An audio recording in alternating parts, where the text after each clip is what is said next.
जय श्री कृष्णा। राधे राधे। कैसे हैं आप सब लोग? आशा रखती हूँ अच्छे ही होंगे। तो आज का ये वीडियो आधारित है हमारा गंगा दशहरा पर, यानी कि आज 1 जून है और 1 जून सोमवार को गंगा दशहरा है। तो आज इस वीडियो में हम इसके शुभ मुहूर्त और गंगा माँ की पूजा के बारे में जानेंगे और इसका क्या महत्व है। गंगा दशहरा हिंदुओं का एक प्रमुख त्यौहार है। ज्येष्ठ शुक्ला दशमी को गंगा दशहरा कहते हैं। इसमें स्नान, दान और रूपात्मक व्रत होता है। इस साल 1 जून को ये व्रत पड़ रहा है, जैसे कि आज ये व्रत है। तो इस दिन गंगा नदी में स्नान ध्यान करने से व्यक्ति को सभी पापों से मुक्ति मिलती है। इस दिन दान का भी बहुत महत्व होता है। धार्मिक मान्यता ये भी होती है कि गंगा नाम के स्मरण मात्र से ही व्यक्ति के पाप मिट जाते हैं। आमतौर पर निर्जला एकादशी से एक दिन पहले गंगा दशहरा आता है, लेकिन कुछ वर्षों से गंगा दशहरा और निर्जला एकादशी का ज़्यादातर यही हो रहा है कि एक दिन पड़ रही है। तो देखिए, समय और तिथि आप सभी को पता है। गंगा दशहरा देवी गंगा को समर्पित है और ये दिन उस दिन के रूप में मनाया जाता है जब गंगा को भागीरथ के पूर्वजों की शापित आत्माओं को शुद्ध करने के लिए उनका जो भी कार्य था उनको पूरा करने के लिए पृथ्वी पर उतारा गया था। तो पृथ्वी पर आने से पहले देवी गंगा भगवान ब्रह्मा के कमंडल में निवास कर रही थी और वे स्वर्ग की पवित्रता को पृथ्वी पर लेकर आए। लेकिन माँ गंगा की इसी गति जो माँ गंगा की जो गति थी वो इतनी तेज थी, इतनी ज़्यादा थी कि उसे पृथ्वी के ऊपर की सतह पर रोक पाना बिल्कुल नामुमकिन नहीं था। तब भागीरथ ने माँ गंगा की इच्छा पर भगवान शिव को प्रसन्न करने के लिए तपस्या की थी और राजा भागीरथ की तपस्या से प्रसन्न होकर भगवान शिव ने गंगा माँ को अपनी जटाओं में समा लिया था। इसके बाद भगवान शंकर ने अपनी जटाओं से माँ गंगा को धीमी गति के साथ में पृथ्वी पर उतारा था। तो ये तो था गंगा दशहरा के बारे में जानकारी। और अब देखिए पूजा विधि। तो इस दिन गंगा नदी में स्नान करवाना तो बिल्कुल भी संभव नहीं होगा, क्योंकि अभी कोरोना वायरस के चलते महामारी संकट बहुत ज़्यादा हो रहा है। कहीं कहीं पर तो लॉकडाउन है, कहीं कहीं पर नहीं भी है। तो ऐसे में आपको क्या करना है कि गंगा दशहरा के दिन गंगा जल युक्त पानी से स्नान करना है। इसके बाद सबसे पहले आप सूर्यदेव को अर्घ्य देना और ओम श्री गंगे नमः का उच्चारण करना, माँ गंगा का ध्यान करना, उन्हें अर्घ्य देना और जो मंत्र है उसका आप जाप ज़रूर से करना। ये तो आप सभी जानते हैं कि दुनिया की सबसे पवित्र नदियों में से एक है गंगा नदी। गंगा के इस निर्मल जल पर लगातार कई शोध हो चुके हैं। गंगा विज्ञान की हर कसौटी पर भी खरी उतरी है। विज्ञान भी मानता है कि गंगा जल में कीटाणुओं को मारने की क्षमता होती है। जिस प्रकार इसका जल हमेशा पवित्र रहता है, ये सत्य भी विश्वव्यापी है कि गंगा नदी में एक डुबकी लगाने से सभी पाप धुल जाते हैं। हिंदू धर्म में तो गंगा देवी को माँ का दर्जा दिया गया है। ये भी माना जाता है कि जब माँ गंगा का स्वर्ग से पृथ्वी पर अवतरण हुआ था तो ज्येष्ठ मास शुक्ल पक्ष की दशमी को हुआ था, यानी कि आज। तो महत्व क्या है मैंने आपको वैसे बता दिया है।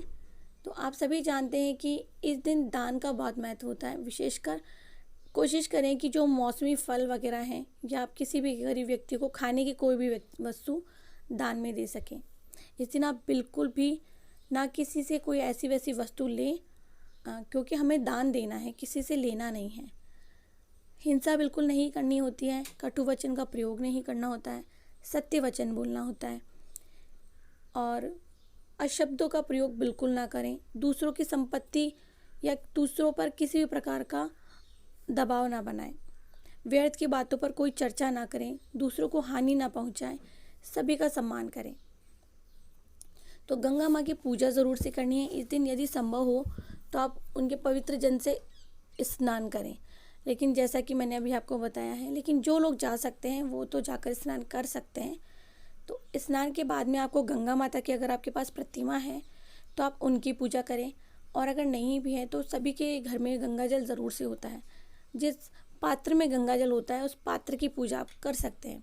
इसके साथ ही राजा भागीरथ जी और हिमालय देव की भी पूजा अर्चना आप कर सकते हैं।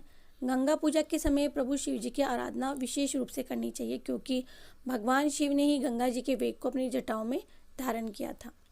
तो पुराणों के अनुसार राजा भागीरथ ने माँ गंगा को स्वर्ग से पृथ्वी पर लाने के लिए बहुत तपस्या की थी, जैसा कि मैंने आपको बता दिया है। तो गंगा मैया का जो मंत्र है, नमो भगवते दश पाप हराय गंगाय नारायणे रेवते शिवाय दक्षाय अमृताय विश्वरूपिण्ये नंदिये नमो स्वाहा, इसका आप जाप अवश्य करें। और गंगा दशहरा की जो कथा है वो ज़रूर से सुनें। एक बात का ध्यान रखें, आप गंगा माँ की पूजा कर रहे हैं तो उसकी संख्या 10 होनी चाहिए। गंगा पूजा में जो भी आपने वस्तुएं लिए हैं उसकी संख्या 10 करें, 10 फूल करें और 10 प्रकार की गंध, 10 प्रकार के दीपक जलाएं, मतलब 10 दीपक जलाएं और नैवेद्य 10 प्रकार के। ये होती है जो लोग घर में बड़ी पूजा रखते हैं। तो कई लोग तो इस दिन गंगा माँ की पूजा घर में रखवाते हैं। और आप चाहें तो पानी से भरा हुआ घड़ा किसी को दान दे सकते हैं, छाता, कॉटन के वस्त्र आप दे सकते हैं, टोपी, अंगूछा, जूते, चप्पल, जो आपकी इच्छा करें। मतलब कि शिवालय में हो सके तो जाकर के आप वहाँ भी पूजा करें, जलाभिषेक करें शिव जी का। तो इस दिन शिवालय में गंगा जलाभिषेक भी किया जाता है। अमृत मृत्युंजय का जाप करने के साथ ही आप अच्छे स्वास्थ्य और लंबी आयु की प्रार्थना कर सकते हैं और करनी भी चाहिए। माना जाता है कि गंगा जो श्री विष्णु थे उनके चरणों में ही रहती थी, तो भागीरथ की तपस्या से वो यहाँ पर आई।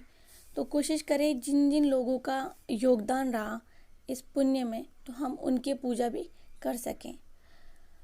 घर पर ही स्नान ज़रूर से कीजिएगा। ये मत सोचिएगा कि हम लोग गंगा जल से स्नान कैसे करें या घर में गंगा से स्नान कैसे करें। तो वो कहते हैं ना कि दान कर्ण हो या मण हो, दान दान होता है। तो स्नान केवल एक चुल्लू भर गंगा जल से हो या गंगा नदी में डुबकी लगाकर हो, लेकिन होना चाहिए गंगा का स्नान। तो आप इन बातों का विशेषकर ध्यान रखें। जब आप भविष्य पुराण पढ़ेंगे तो उसमें भी लिखा हुआ है कि जो मनुष्य इस दशहरा के दिन गंगा के पानी में खड़ा होकर स्कंद पुराण में वर्णित गंगा दशहरा स्तोत्र को 10 बार पढ़ता है, तो चाहे वो दरिद्र हो चाहे असमर्थ हो, वह भी प्रयत्न पूर्वक गंगा की पूजा करके उस फल को पा लेता है। एक बार महाराज सागर ने व्यापक यज्ञ किया। उस यज्ञ की रक्षा का भार उसके पुत्र अंशुमान ने संभाला। इंद्र ने सागर के यज्ञ अश्व का अपहरण कर लिया। यह यज्ञ के लिए विघ्न था। परिणामतः अंशुमान ने सागर की 60,000 प्रज्ञा लेकर अश्व को खोजना शुरू कर दिया। सारा भूमंडल खोज लिया पर अश्व नहीं मिला। फिर अश्व को पाताल लोक में खोजने के लिए पृथ्वी को खोदा गया। खुदाई पर उन्होंने देखा कि साक्षात भगवान महर्षि कपिल के रूप में तपस्या कर रहे हैं। उन्हीं के पास महाराज सागर का अश्व घास चर रहा था। प्रजा उन्हें देखकर जोर चोर चिल्लाने लगी। महर्षि कपिल की समाधि टूट गई। जो ही महर्षि ने अपने आग्नेय नेत्र खोले त्यों ही सारी प्रजा भस्म हो गई। इन मृत लोगों के उद्धार के लिए महाराज दिलीप के पुत्र भागीरथ ने कठोर तप किया। भागीरथ के तप से प्रसन्न होकर ब्रह्मा ने उनसे वर मांगने को कहा, तो भागीरथ ने गंगा की मांग की। और इस पर ब्रह्मा ने कहा, राजन, तुम गंगा का पृथ्वी पर अवतरण तो चाहते हो, लेकिन परंतु क्या तुमने पृथ्वी से पूछा है कि वह गंगा के भार तथा वेग को संभाल भी पाएगी कि नहीं? मेरा विचार है कि गंगा के वेग को संभालने की शक्ति केवल भगवान शंकर में है। इसलिए उचित तो यही होगा कि गंगा का भार एक वेग संभालने के लिए भगवान शिव का अनुग्रह प्राप्त कर लिया हो। महाराज भागीरथ ने वैसा ही किया। उनकी कठोर तपस्या से प्रसन्न होकर ब्रह्मा जी ने गंगा की धारा अपने कमंडल से छोड़ दी। तब भगवान विष्णु ने गंगा की जो धारा थी अपने जटाओं में समेटकर जटाएं बांध ली। इसका परिणाम यह हुआ कि गंगा को जटाओं से बाहर निकलने का पथ नहीं मिल रहा था। अब महाराज भागीरथ को और भी अधिक चिंता हो गई। उन्होंने घोर तप करना शुरू कर दिया। तब कहीं भगवान शिव ने गंगा की धारा को मुक्त करने का वरदान दिया। इस प्रकार शिव जी की जटाओं से छूटकर गंगा जी हिमालय की घाटियों में कलकल निनाद करते मैदान की ओर मुड़ी। इस प्रकार भागीरथ पृथ्वी पर गंगा का वर्ण करके बड़े भाग्यशाली हुए। उन्होंने जनमानस को अपने पुण्य से उपकृत कर दिया। युगों युग तक बहने वाली गंगा की धारा महाराज भगीरथ की कष्टमयी साधना की गाथा गाती है। गंगा प्राणी मात्र को जीवन दान ही नहीं देती बल्कि मुक्ति भी देती है। इसी कारण भारत और विदेशों तक गंगा की महिमा गाई जाती है। आप सभी जानते हैं कि जब तक गंगा में स्नान ना किया जाए तो कोई आदमी पवित्र और शुद्ध नहीं होता। तो जहाँ तक था मैंने इस वीडियो में आपको संपूर्ण जानकारी दी है। तो अगर आप लोगों को वीडियो पसंद आता है तो प्लीज़ वीडियो को लाइक करें, चैनल को सब्सक्राइब करें, फ्रेंड्स फैमिली में शेयर करना ना भूलें। चैनल पर नए हैं तो प्लीज़ बेल आइकन का बटन क्लिक करें ताकि नेक्स्ट वीडियो की नोटिफिकेशन आपको मिल सकते हैं। तो मिलते हैं नेक्स्ट वीडियो में कोई भी प्यारा सा टॉपिक लेकर। तब तक के लिए जय श्री कृष्णा, राधे राधे। और प्लीज़ वॉइस को अवॉइड करें क्योंकि मेरी तबीयत थोड़ी ख़राब हो रखी है। तो जय श्री राधे।